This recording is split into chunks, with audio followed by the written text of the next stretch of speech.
What's going on, guys? I'm your host, Nicole LaBosco, and this is another Nona Connect live stream roundtable. And this week, we're featuring some very, very special people.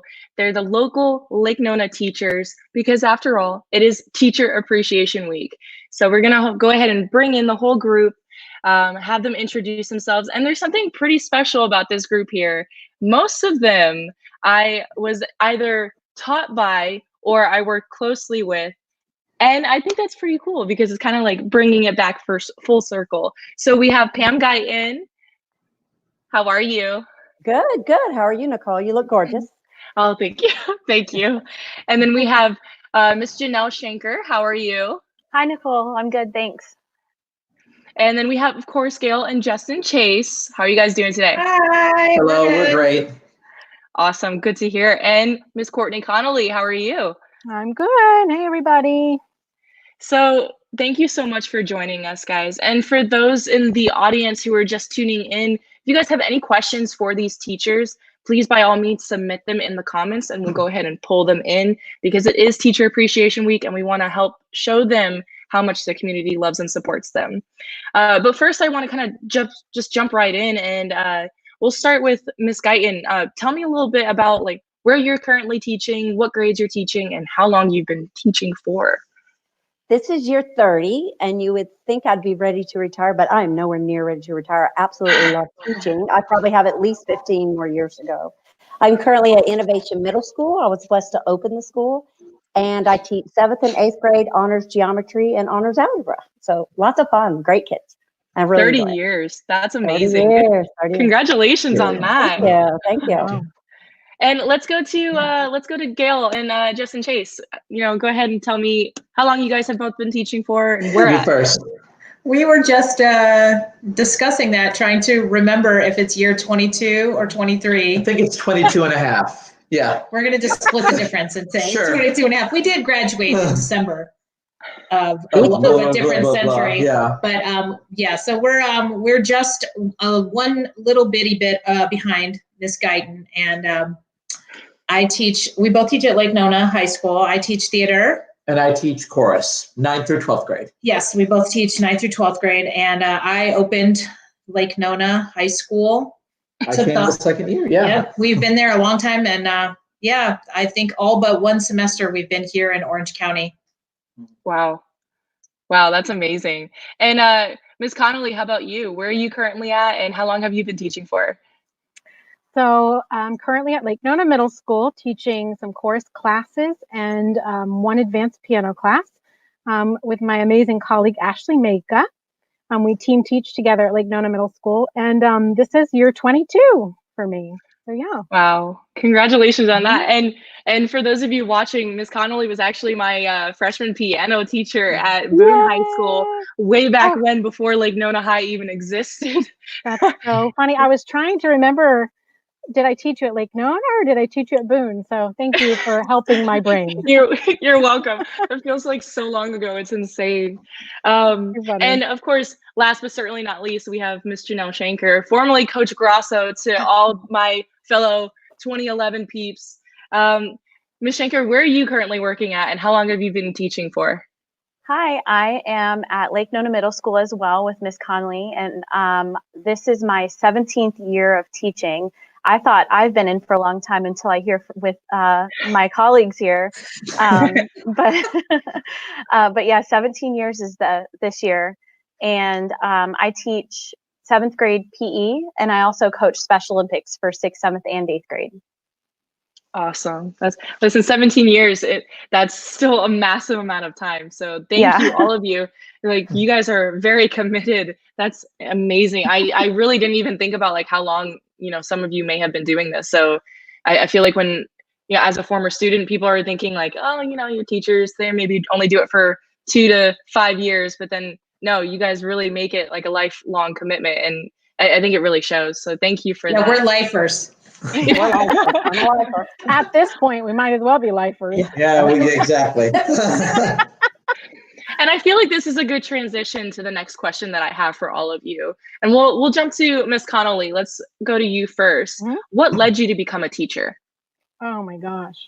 And I know it sounds so cliche, but I always knew I was going to be a teacher. Like I can remember as a little kid, just like lining stuffed animals up and pretending I had a choir. So I just always wanted to be a teacher. I don't know. There was never any other idea for me for what I was going to be. I just took that path immediately once I got out of high school, and then I went to college at started at University of Florida, and then I transferred to Florida State University and finished there. And I just always knew it was for me, and I just love it.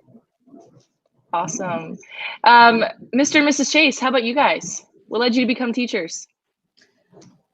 Well, I thought that I would be a teacher from a very long time, from when I was little. It wasn't choir. I would just line up my stuffed animals and boss them around. Not a lot has changed. There was a brief period of time in high school and early college when I thought that I wanted to be a performer. And so when I originally went to Florida State, it was pursuing a performance degree. And then I found my way back to teaching my junior year. And it was always the right fit. Some great teachers in my life always inspired me, and it just felt like the right thing. And it is absolutely where we're supposed to be. Yeah, we both kind of wanted to be performers, I think, initially, and then Florida State showed us the path. So, and I've been involved in choir since I was 3 years old too. So I didn't line up my stuffed animals and make a choir, but I did, like bossing people around. Maybe not as much as Mrs. Chase, but we sort of fell into it, and it's been wonderful for us. Yeah. Awesome. I love to hear that. It's funny, lining up the stuffed animals and bossing them around a little bit.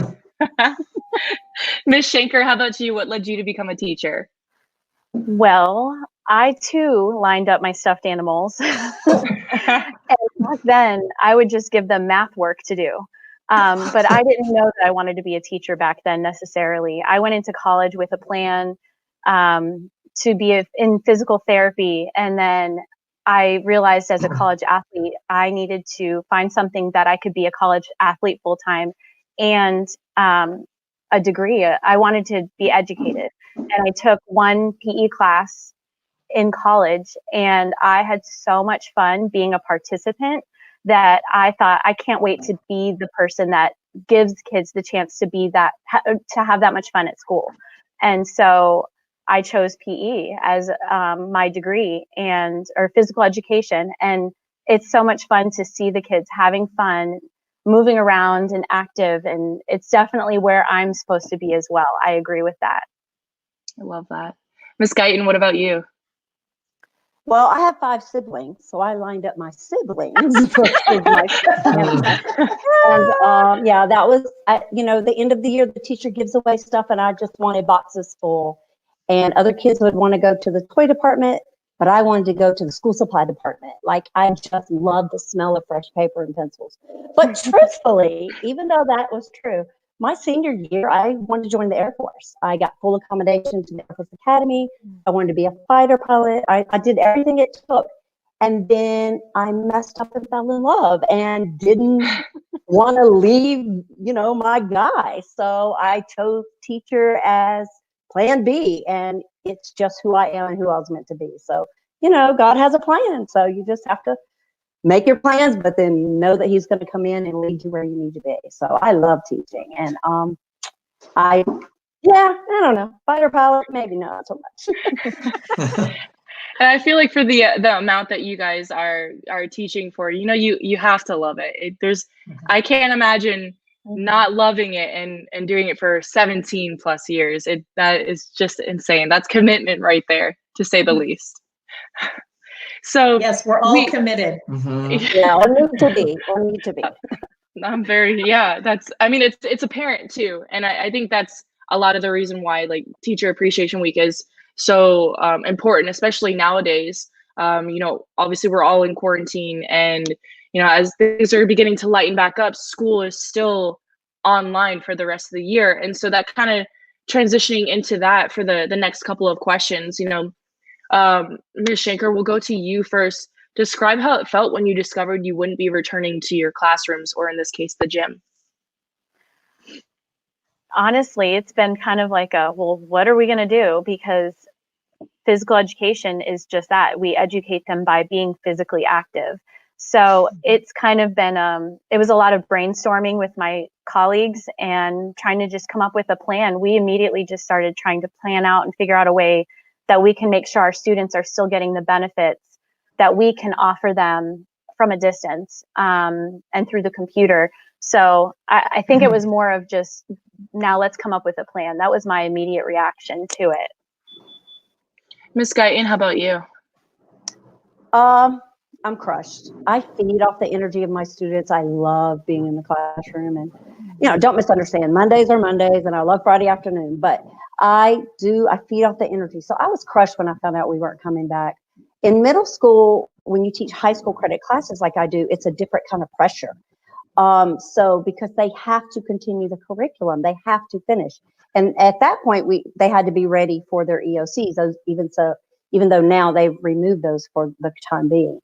But it's been hard to teach math online. But I'm just blessed. I have the best kids and the smartest kids and the most supportive parents. So as hard as it is, because I am involved with the most amazing people in the world, it's made it bearable. Mm-hmm. Mr. and Mr. Chase, how about you guys? We're still in mourning because of the end of the school year. I think devastating is not a too strong of a word. It's when you teach performing arts class and you have to work with kids, being that if you were in a choral class, we work so hard to build up community and trust. And some of these kids we've known for 4 years now. And so this is the very end of their senior year, their final performances, their final state choral competitions, their last, baccalaureate performances. So it's soul crushing because we can still teach them digitally and we can do individual assignments. There's nothing replaces that being with them and being in that same building, and that energy that you have with those kids. So there's nothing at all like it. So it's the most horrible I felt in my 22 or whatever it is, 22 career. It's the worst that we have felt, not being able to be with our kids because we have such a connection to them and to those classes. So it's horrible. Yeah. Yeah, not to sugarcoat. Yeah, right.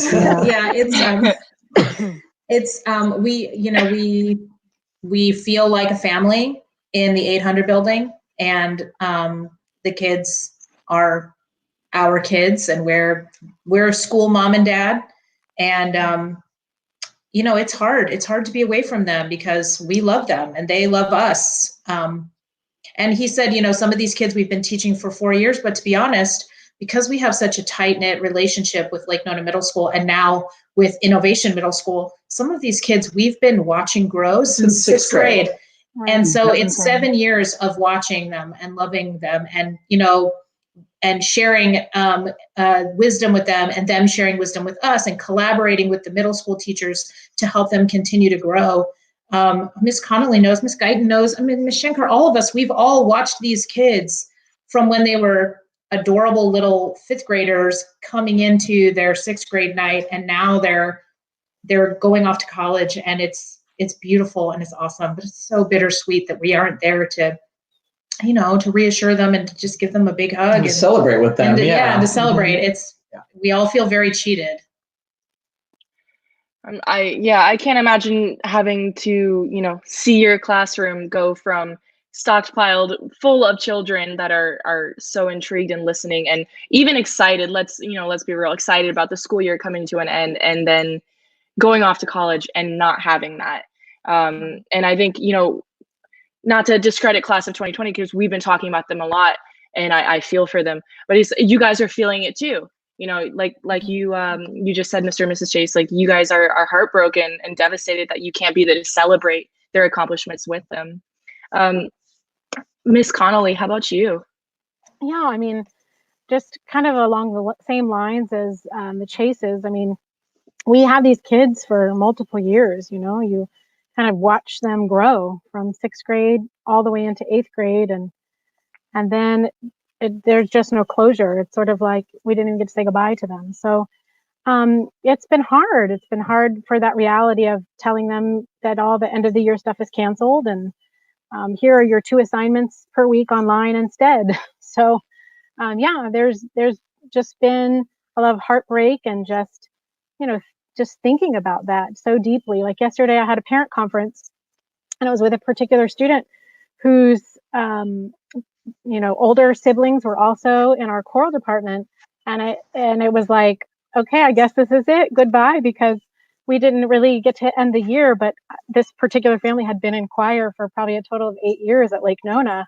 And Wow. So it hit me hard in that meeting. I just started to cry, and then even the counselor started crying, because we were just like, I think the reality hit that, we just did not have appropriate closure to this. So, I mean, there's been some good that has happened out of it. Like, I feel like during our weekly sessions for chorus, like the kids are just seeking that like face-to-face time with us, that, they're logging into their weekly class and wanting that face-to-face time with their teachers. And that has just been kind of a positive thing. Every week we post, oh my gosh, it's the best day of the week. It's Tuesday. We get to see our kids.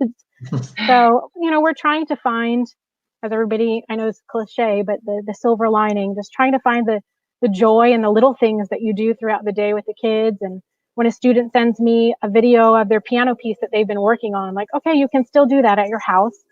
Could I guide you better if we were next to each other? Of course, but we're making this happen. So our piano students at Lake Nona are going to be presenting a virtual piano recital, because that's what we were preparing for. We're getting ready for that. So I'm not going to have them all play live. I'm going to have them send me recordings, but I'm going to put it together because they earned it. And so we're proud of our students and the way that many of them are working through this. And again, we're just trying to find the joy in the little things. If you can find one thing in the day that was an accomplishment or something that you conquered or something positive, I think it's really vital to focus on those things to help us all get through. Absolutely. Yes, it's literally, like you said, just one thing throughout the whole day. If that's what it takes to help you have like a positive mindset of approaching the rest of the day and the rest of the week, it really makes a massive difference. For those of you who are just tuning in, this is our Nona Connect Teacher Appreciation live stream. So if you guys have any questions or just want to show your support for some of the local Lake Nona teachers, go ahead and put them in the comments and we'll bring them into the screen. And if you have any questions, we'll get those answered. Otherwise, we'll just share the love and the support of the community. So you guys, transitioning again back into, obviously we want to end on a positive note with some of the positives, but right now I am a little bit curious, what are some challenges you face as a teacher in quarantine? And we'll go to Mr. and Mrs. Chase first.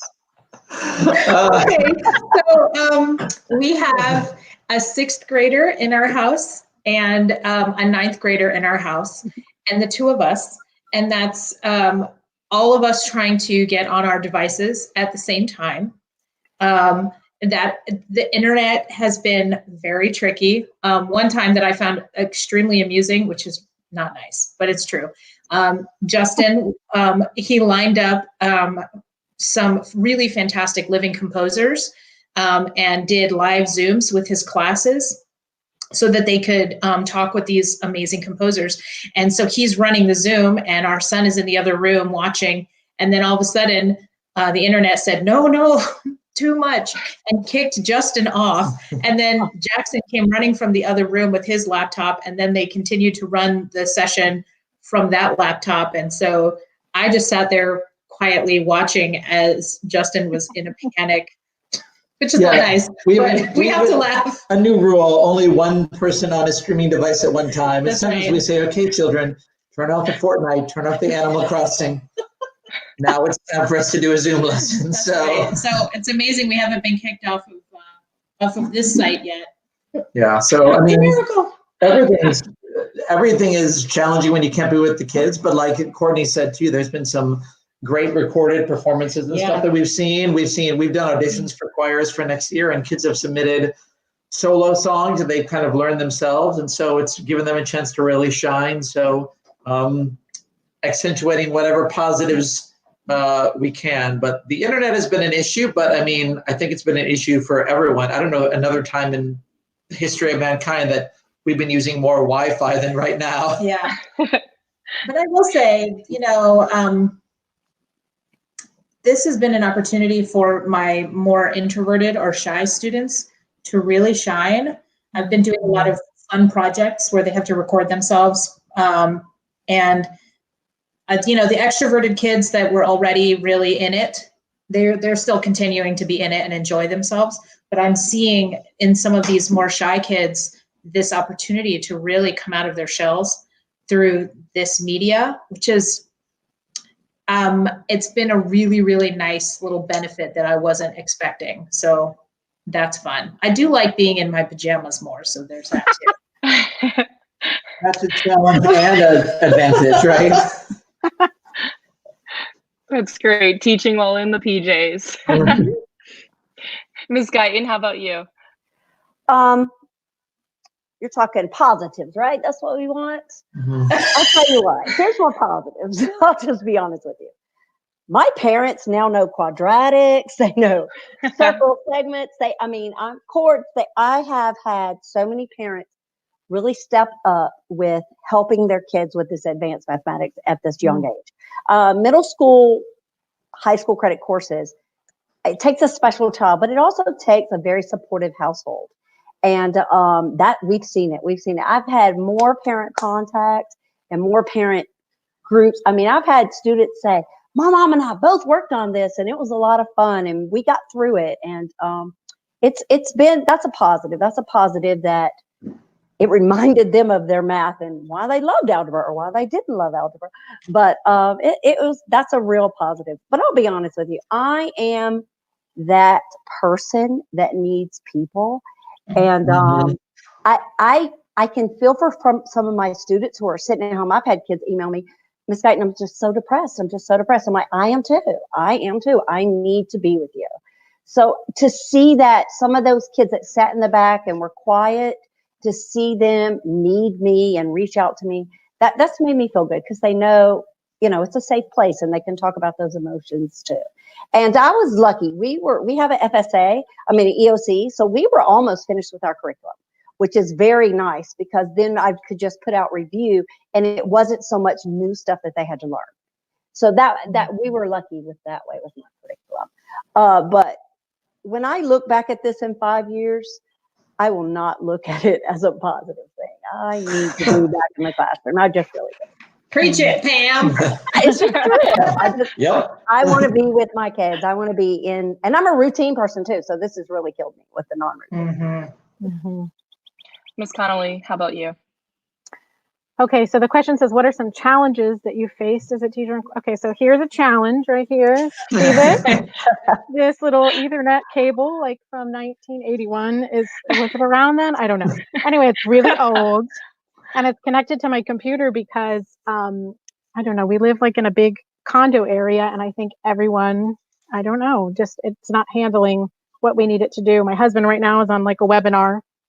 And so that has been a challenge is even on our Tuesday lessons, I have to go into the office back here and plug my computer in. So I can only imagine like with kids, like how frustrating that can be while your siblings are trying to get online as well. So we've kept that in mind. After the first couple of weeks, I feel like every week we've evolved and trying to figure out ways to make it more positive and a little bit easier for our students. And I feel like we're finally kind of, I don't know, figuring it out. And so we do a live lesson every week. And if you miss it, it's okay. We post it on Canvas and they can go back and watch it. And so we're trying to accommodate all of our students and their needs, whether it be internet or maybe they just wanted to sleep in that day. I don't know. And so that has been a challenge, but we're figuring it out. Yeah. Ms. Schenker, how about you? I think the biggest challenge for me is what my job actually is. And I can't do it from home because my job is to teach kids how to be active and healthy and guide them to do different activities and games that they may not ever get the chance to experience. And so still trying to do that for them has been a challenge.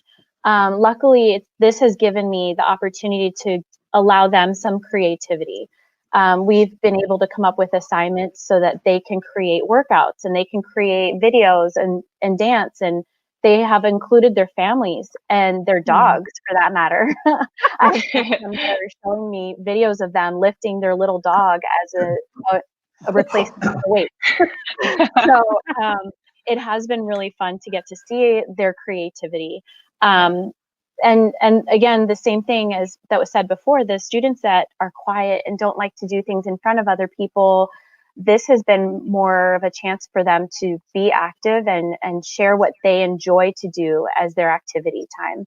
And another challenge I would say would be the kids that are not allowed to do anything outside.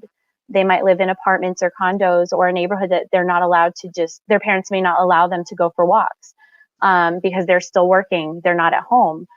So they've had to come up with ways to be active indoors. And I've been able to help them with a little bit here and there, but it's still a challenge.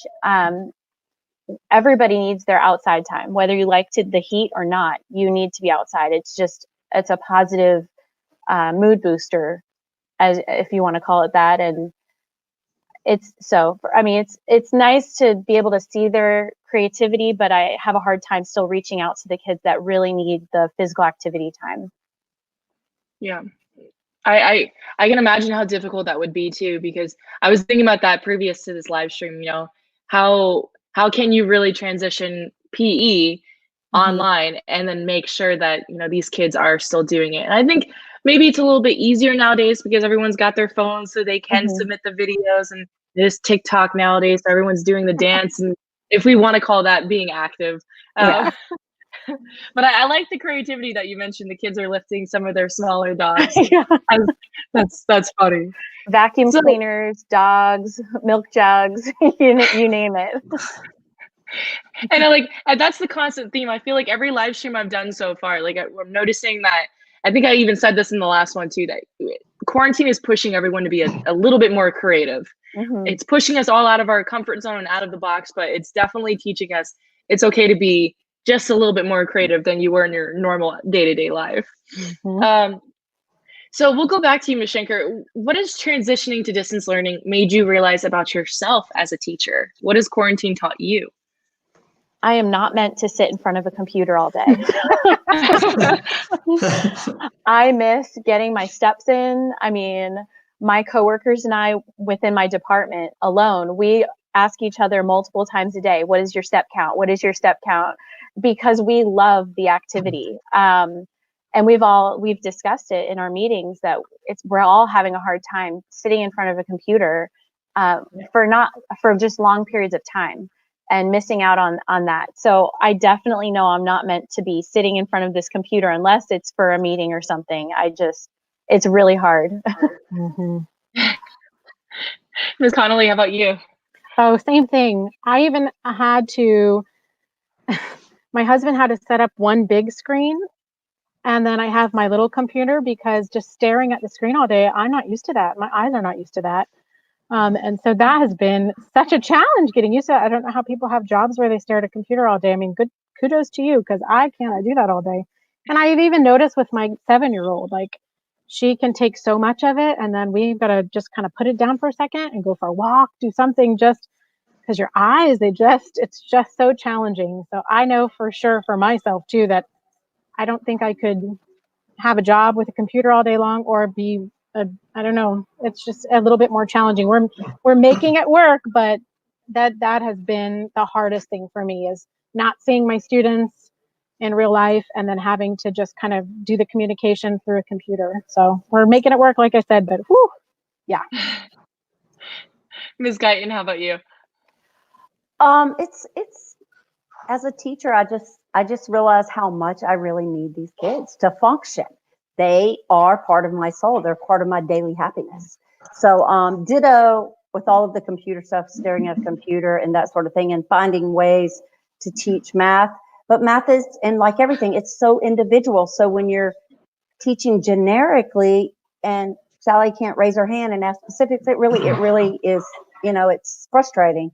But as a teacher, I've learned that I need them as much as they need me. Like I really do. I love that. Mr. and Mrs. Chase. Two things. Number one, despite my actual age, I've learned from my students and my children that I'm a boomer because I don't know how to do any of this. I really don't. I don't know what I'm doing. I'm surviving. I'm getting through. But the legitimate answer, what quarantine has taught me is just how vital the arts are right now. What is everyone looking to lift their spirits? We're all watching Netflix. We're all watching these tribute concerts. We're listening to YouTube videos. We are looking to the performers and artists to feed our souls because we are all so desperate for it. So when a parent comes to me and says, I don't really know if this drama thing is important, I'm going to be able to now remind them that artists are the people that got us through this really tough time. It makes our work feel even more relevant and not just entertainment, but really just connecting us. I know that I agree with Pam that I really need people to do this. Today, I went into school for just a little bit and recorded socially distancing with the small group of kids for our virtual graduation, just doing the alma mater and the Star Spangled Banner, which we've done 100 times before, and it's very routine. But just having those 40 minutes with those 7 or 8 kids just was like the highlight of my quarantine so far. So I need other human beings to function and do this sort of thing. I think that we all do. So I think that, that is what it's really taught me even more. I thought I would be excited when I got to school today to work with those kids, but it was even more incredible than I could have realized. So I know that when we're finally back in the classroom, it's going to be the most amazing feeling, at least for the first month, and then it'll wear off and the kids will get sick of us and we'll get sick of them. But for a month, it's going to be amazing. It's going to be the best month we've ever taught. Yeah. So that's great. That's great. I like how everyone laughed at that. Everyone knew that was exactly what the case was going to be. You're like, when's our next day off? Yeah, good job. So, Ms. Guyton, how have your teaching methods changed now that school is 100% online? Dramatically different. I am focused on review for the most part. I focused on review and just retention of knowledge. Introducing new stuff is too difficult at the end of the curriculum. And we've done a little bit of that, but for the most part, we've just gone back to August and we've gone through the year and reminded and rebuilt everything. Because my algebra students will still have to either they'll still take the algebra EOC or they'll use their geometry EOC as a credit, but it's for graduation. So they can't forget it. They're going to need it. And let me just say what the Chases said about needing performing arts. I'm a math person. I 100,000%. Oh, that's a bad math term. I 100% agree with the Chases. I am pure math, Miss Analytical, and I seek the performing arts for me to get through this myself. So bravo to all of you because y'all are really getting me through it. And but my methods have changed. Just laying it out there and teaching the basics because I can't go to that extra level. It's harder to do usually. Ms. Schenker, how about you? I think that my teaching, I base it around demonstrating and leading by example of how to do things and how to perform and how to perfect skills and movements. And I've realized that the students need more understanding of how to read and do something. And so I've had to figure out better ways of describing movements and describing activities. And I've been able to utilize video as demonstration as well, but they also really do need to learn how to be able to read something and understand how to do it. So I've changed how I've had the parts of my curriculum that I've had to stress for them to understand it better. And I think I can carry that into when we're back into the classroom. I'll probably end up using that more. So in a way, the quarantine's actually teaching me a little bit more about how to be a teacher. I love that. Mr. and Mrs. Chase. I mean, Yeah, it's just so hard. So, so if I'm gonna like be nerdy about educational speak, like teaching is like 1, giving instruction, 2, the students follow the instruction, and then 3, we give feedback.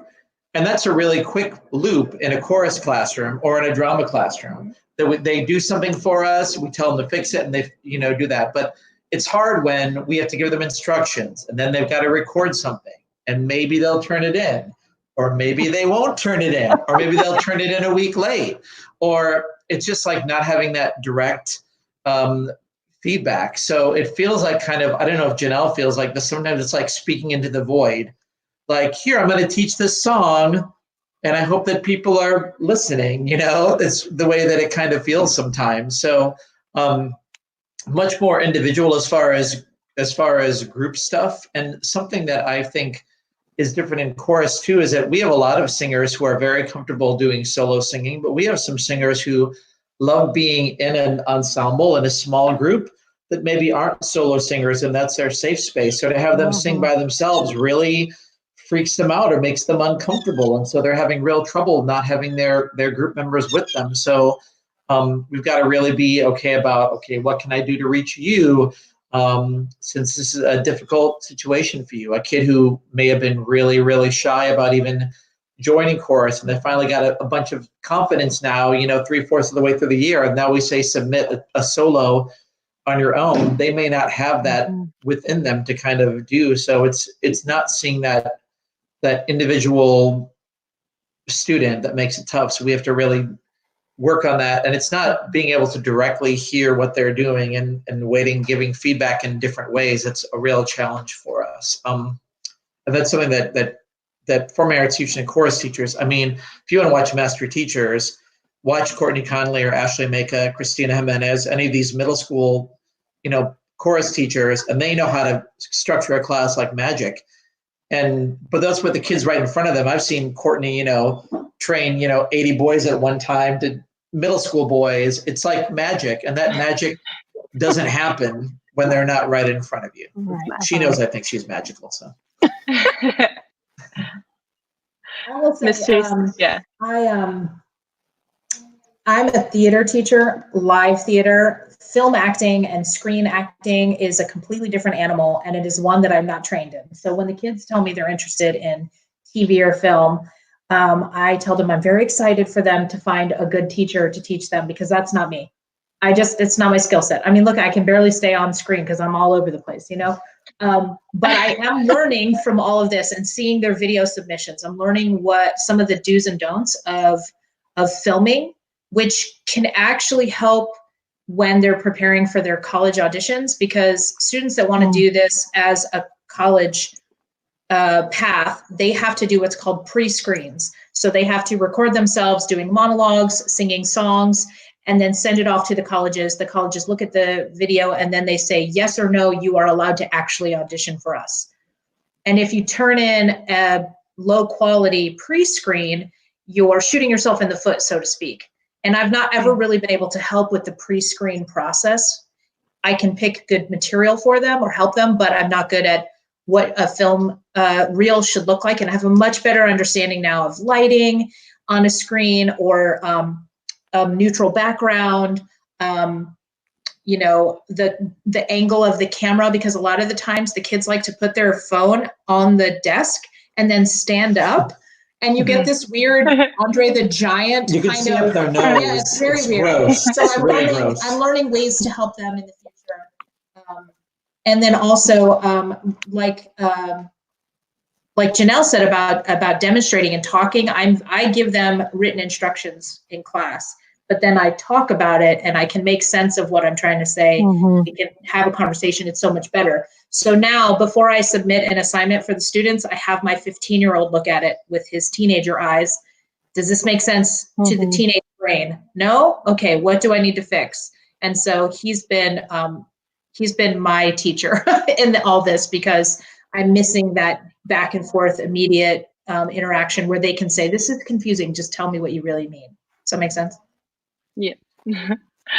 Miss Connelly, how about you? Yeah, so, we spent months teaching the kids team and choir. and how it matters individually what each individual is contributing to the team. You know, it matters if you're not giving 100%. It matters if you're not, being expressive, because we are a team. We do this together. We go to MPA, we're being assessed as a team. Well, now, and that whole method has kind of gone out the window, because it's now very individualized. Like, if you don't do your work, it's not impacting, the other person. Where when we were an ensemble before, if you were not doing what you needed to do, it directly impacted the whole.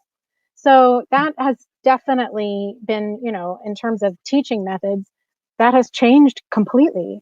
Now I spend a lot of time reaching out to students individually. Do you understand this? And maybe that is a positive that has come out of it. Like, now I am ensuring that each student is understanding the concepts more than I would have as a whole. I don't know. Maybe that's a positive.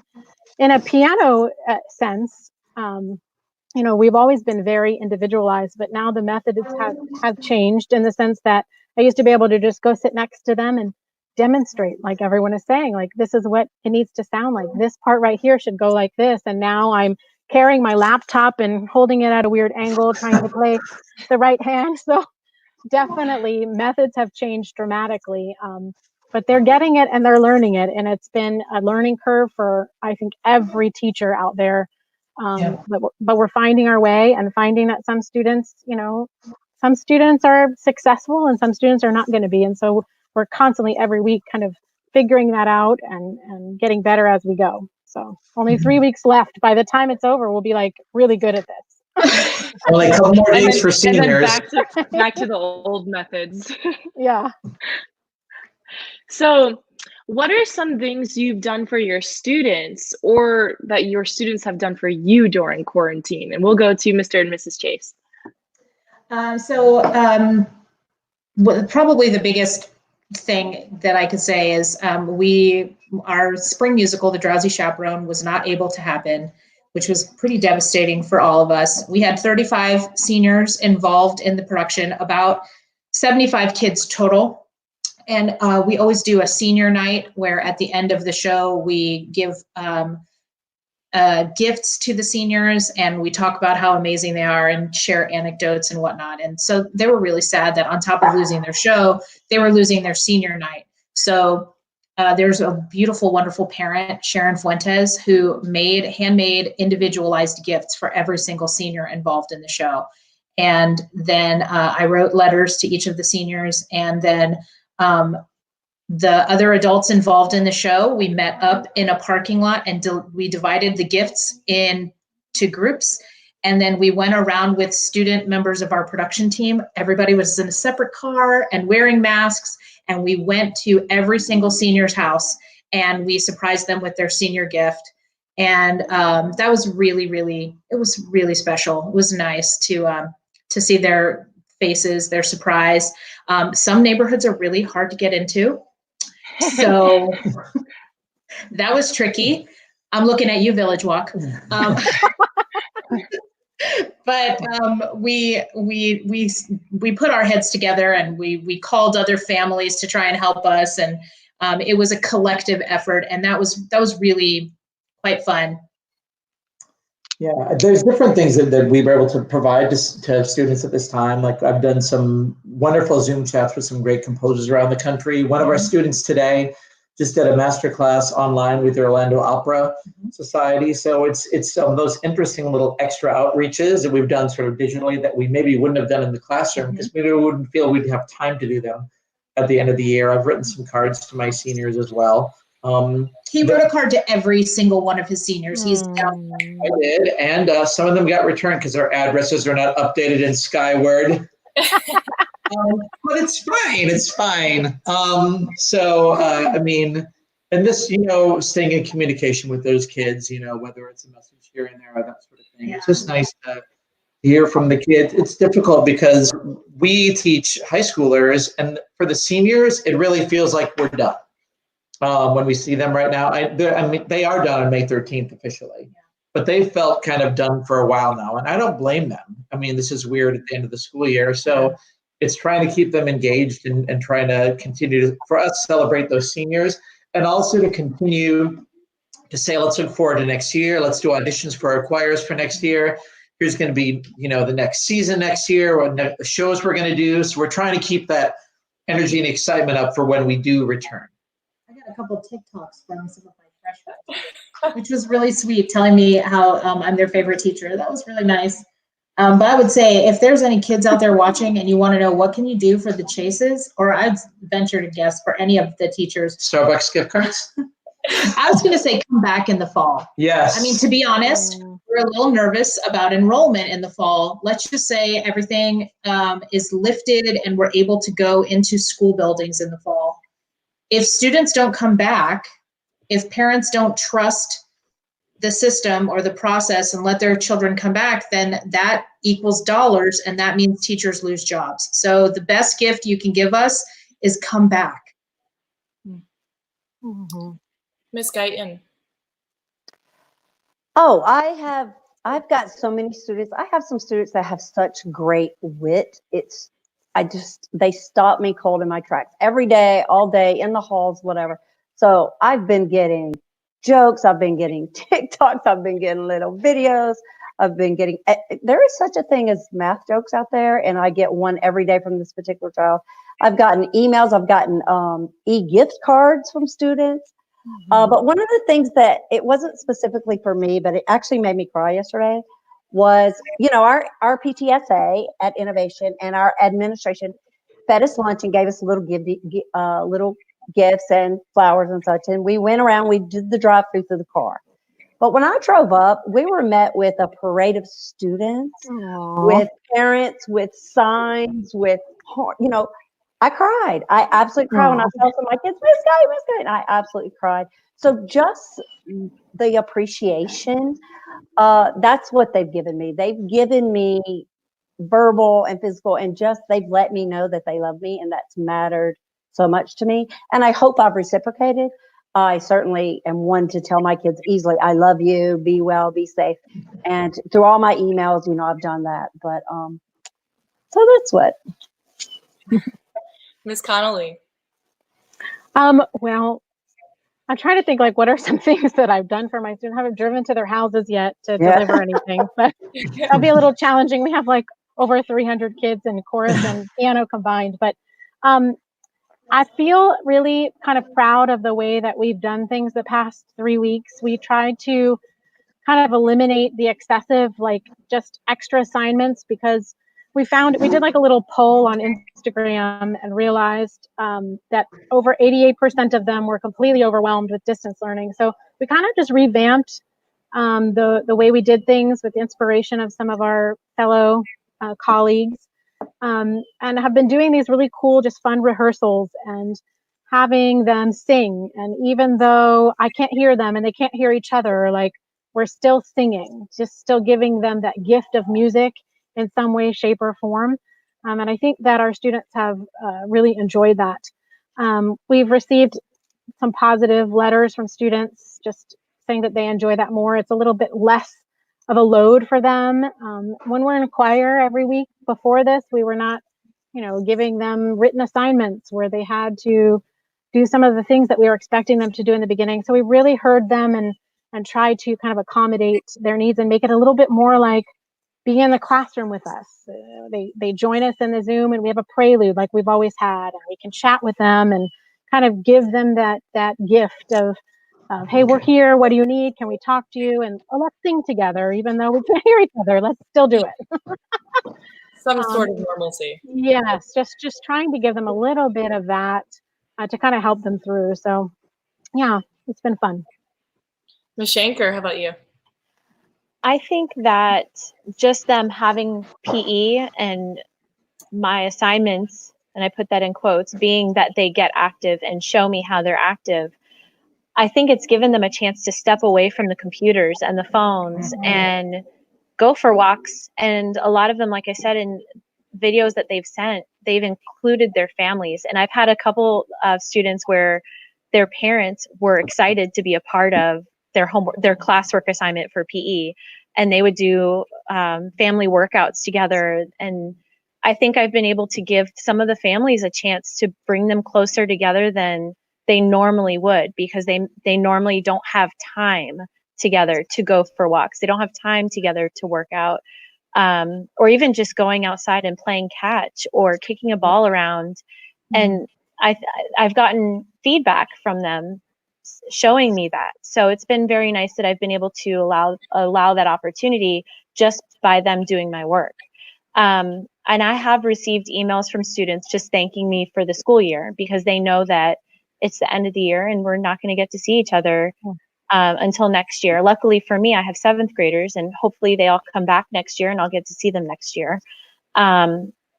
If everything goes back to what's considered normal. But it's nice still to hear from them thanking me, and even just reaching out in a message asking, how am I doing? And it's students that I know are being honest and sincere and asking me, how am I doing? And they're asking how my son is, because I have a toddler now, and they like to see pictures of him at school. And so they want to find out that I'm doing just as well as they are. So it's just nice to see that still they care, even through the computer screen. And I know, as we all know, the whole purpose of this live stream is that it is Teacher Appreciation Week. And so that leads into my next question. Some of you kind of touched on it a little bit already. What are some ways you felt the love and appreciation from the community this week or in general? And we'll go to Ms. Guyton first. I always feel it. I've never had a parent that didn't say thank you. I've never had a student that at the end of the year just didn't say, I'm glad to be rid of the algebra, but thank you for getting me through it. I've always felt it. And this week, especially, it's on every TV show. It's on corners, the little signs so many schools are giving their teachers, this sort of thing. Just letting us know that I guess, admitting that our jobs aren't easy, and everybody's seeing that a little more clearly now. And we love it, but it's not easy, and we're doing the best we can, and we're messing up a lot, but we're still moving forward. And like Miss Schenker said, I think Miss Connelly said it, we adjusted our assignments. We may have started more normal, and then we backed off, and we listened to you. And I felt the love. I've gotten gift cards. I mean, I could list my spreads, but that'd be a little bit of bragging. I'm just saying that it would be. It's my supplemental income at this point, so I'm appreciating it. But just know that every word that's given to me, every thank you, every appreciate, every smile, every question, how are you doing type of thing, it hits my soul, and it's much appreciated. Yeah. Love that. Ms. Schenker. Honestly, we all know this. We all work in the Lake Nona community, and it is a fantastic community to work in, which is why we've all been here for so long, because even Miss Guyton and I both came from Odyssey Middle School together. Before even Lake Nona High School, Middle School Innovation even existed. So we've been teaching this community for a reason, because it's such a great community. The families are very supportive. The staff and faculty and everybody at the schools has been so supportive towards each other to make sure that we've all been successful, and it's made as easy as we can possibly make it. At least that's how I feel. And we've had a lot of support from the parents. They're like, thank you for making sure my child is still successful. We did a drive-through yesterday as well at our school for Teacher Appreciation Week, and it was just pulling up. It was so nice to see the faces that we don't get to see. I'm used to walking through the office and saying hello to our secretarial staff and our APs and our deans, and it was nice to see them again in person, in real life. I don't know what that IRL, right? Okay, boomer. LOL. I know. I have students that send me emails as if they're text messaging, and I'm like, what? I asked my husband, because he knows more than I do, and he's younger than I am. So I'm like, what does this stand for? And I Google it. I Google real quick. Yeah. But working in the Lake Nona community, I think that there's always opportunity to feel appreciated. 100% agree. Mrs. Very Scott. blessed. Mrs. Connelly, how about you? My turn. Okay. Yeah, you're good. Yeah. So yeah, we were fortunate yesterday to drive through school, and they had a little gift bag for us. And then I got home, and I was greeted by some fabulous parents and a student that are in this chat right now. I teach Griffin Chase, and they came by to just give a little card and a little gift. And man, that was just so wonderful. I could have talked to you guys just all night long, just that interaction with other people, that it just was so wonderful and just made me feel so loved. So yeah, there's been lots of beautiful things happening and little notes and reminders that remind us of why we do this. And just a simple little like note, like an email from a kid today, just, I don't know, filled my heart with joy. I just needed it right in that moment. So yeah, sometimes it doesn't even have to be a tangible gift. Just words sometimes are so powerful and just can lift you and remind you of why you do this. I love that. Mr. and Mrs. Chase, how about for the two of you? I was feeling a little blue sometime in this, I don't know, days are funny. What? Yesterday, maybe the day before. Who knows? And you and me both. So my son reached out to some of the theater kids to tell them that I was feeling blue, and they wrote these nice little memories and anecdotes about their feelings about me, and one of them printed them out, cut them all out, and put them in a jar. And then Justin and Jackson drove over and picked up this jar. I thought they were going to Publix for eggs, and they instead came They don't back. have eggs in Publix. Don't be silly. Or chicken. So I have this sweet jar sitting on my little pseudo workstation, and it's a nice little reminder that what we do, that it matters to them. So it was really special. Yeah, just being in this community is really wonderful. It's such a supportive community. And I mean, the Lake Nona community, but also our performing arts teacher community, our other choral teachers. I mean, I will tell you that Courtney and Miss Mashenka and Miss Jimenez and I are the middle school and high school chorus teachers. Mr. Cass, my wonderful co-teacher at the school, are always texting each other. Our performing arts department has virtually met a couple times for just to be social and to see each other and do that. And so we feel so appreciated by the community, but then also our performing arts faculty and our other teachers at our school. I mean, it's just nice that we have felt despondent or alone, but we felt sad, but I've never felt alone. Like there's always someone else that we can reach out and talk to, which has been really lovely, because I don't think that's true in every single school and every single educational community. So we're really lucky. And even the people on this call, I mean, all these teachers are superstar teachers, every single one of them. Yeah, so. good job, Nicole. You got the all-stars. Good job. And I have to say too, Nicole, this just getting to be a part of this and being invited to be a part of this live stream, that right there is a huge, I feel appreciated and respected just being asked to be a part of something like this. And especially with, like he said, this all-star group. Well, I'm glad. I really am glad to have all. Like, I was so excited when I was arranging it. Like, obviously, this platform only holds up to 6 people, but if I could have 30 plus, I would, and it would be a giant party for all the teachers. But it was really cool to see, because Mr. and Mrs. Chase were at Lake Nona High School when I was there. Ms. Guyton, you were at Odyssey when I was there, and I also worked there for some extent. Aww. Exactly.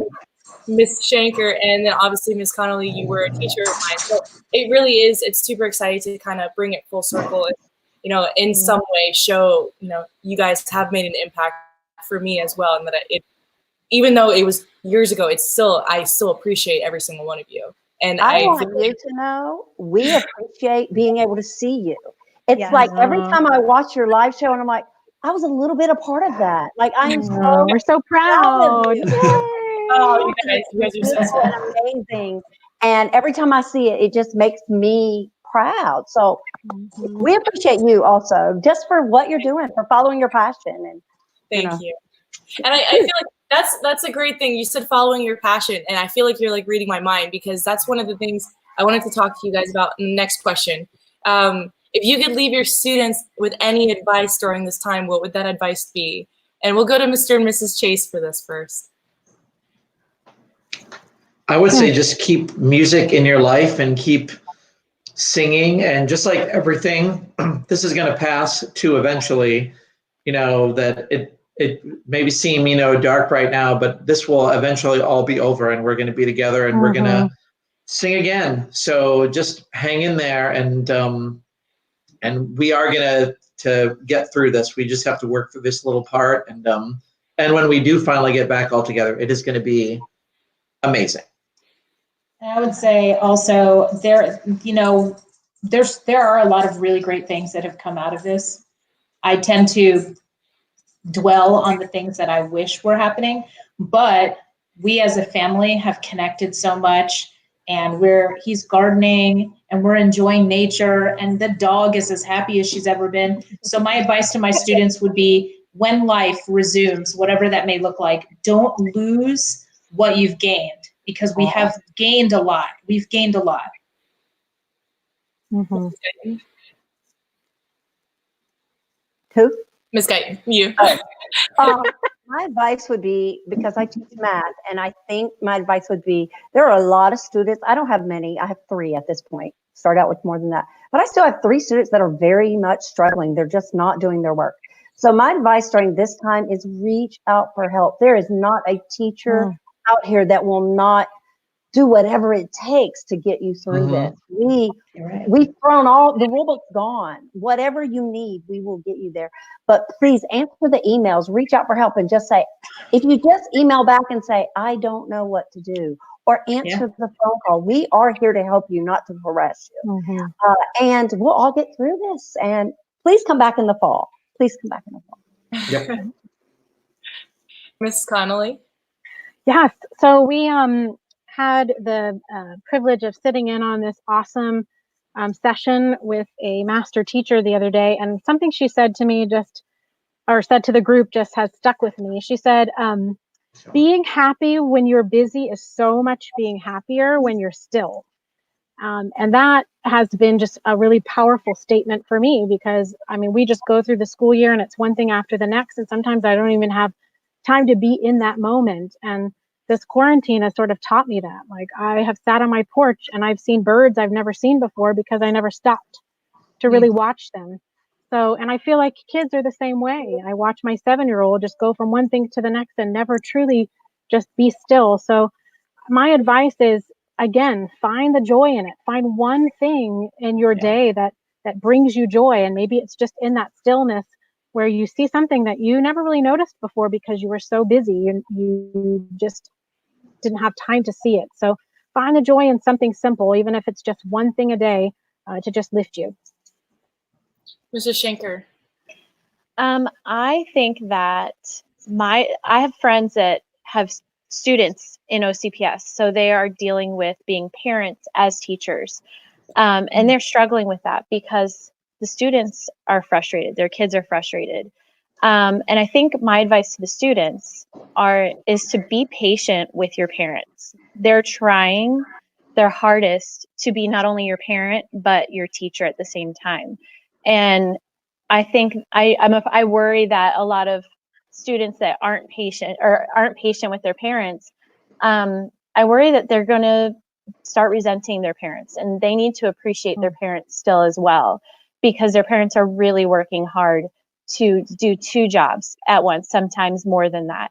So again, students, be patient with your parents and remember that they love you and you equally love them. I'm sure of it.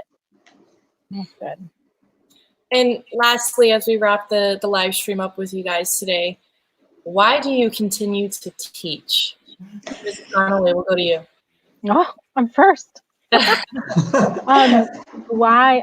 22 years. I think once you've taught that long, it's just, you just love it. Like, there's nothing else for me to do. I love my students. I love the community that we have here. I love working with my colleagues, and I just love teaching. And I think if you find something that you love, you should just keep doing it. Totally agree. I love that. That's the biggest lesson. If you love it, do it, stick with it. Yep. Mrs. Guyton. Teaching for me is like breathing. It is part of me. It's what makes me whole. So why do I continue to teach? Because I have to. It's just who I am. I love it. And I wouldn't do anything else. Mrs. Schenker. I continue to teach because of students like you. Because there are students that I still get to see and keep in touch with because I've taught for 17 years in this community. They're adults now and they have families and they have careers and they followed whatever their passion was, but they've still reached out to me and they've shared memories and they've shared things that they're doing that maybe I taught them. And that's as a 27, 28-year-old that they are now. And I think that's what makes me continue to teach because I want to keep having that effect on young people. Oh, I love that. I might be a little bit biased. I love it. That was so sweet. And last but certainly not least, Mr. and Mrs. Chase. How are we supposed to follow that, Janell? Sorry. That should have been the under. I know that I continue to teach because there's still more students that are coming up right now that I think need music and that connection in their lives. And selfishly, I need it too. I need to hear that and be a part of that team, you know, that does stuff. The teaching is the very best when it's not teacher versus student. It's when we're all working together to have that sort of common goal happening. And that's just a magical feeling. So we want to chase that all the time. So that keeps me that keeps us coming back all the time. Yeah. And I think that teaching is it's a calling, and everybody on this call, we were all called to serve. And I feel my most whole when I am in a room full of teenagers. So I will continue to teach because it feeds my soul and I was called to do so. I love that. I agree. All right, guys, thank you so much for tuning in, for the live audience joining us, and obviously for all of the teachers that I have on with me today, Mrs. Guyton, Mrs. Schenker, Mrs. Connelly, and Mr. and Mrs. Chase. Thank you so much, guys, for participating in this. Happy Teacher Appreciation Week. And for those of you watching, you know, if you're a current student or a past student, show your teachers how much you appreciate them. Like a lot of you had said today in today's stream, words really do have a massive impact. And I think today really goes to show that. So thank you so much for all that you guys do. Not just this week, Thank you. but every day. Thank you. Thanks. This was fun. Lift your small dog. Gotta do your exercises. Always. All right, guys, you all stay safe. All right, bye. Thank you. Bye.